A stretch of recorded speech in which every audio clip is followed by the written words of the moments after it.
Smart work का ज़माना है मेरे दोस्त। हार्ड वर्क करके पसीना बहाओगे और कुछ नहीं। देखिए इस भाई को, बहुत बढ़िया भाई, शाबाश। वीडियो अच्छी लगे तो शेयर करो और लाइक।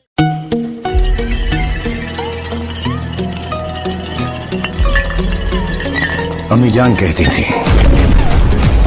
कोई धंधा छोटा नहीं होता और धंधे से बड़ा कोई धर्म नहीं होता।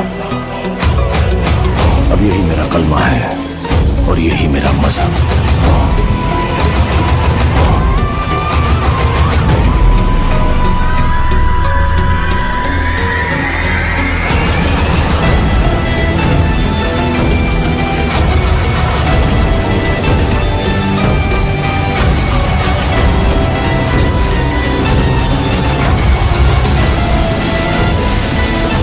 बनिएगा दिमाग मियां भाई की डेयरिंग।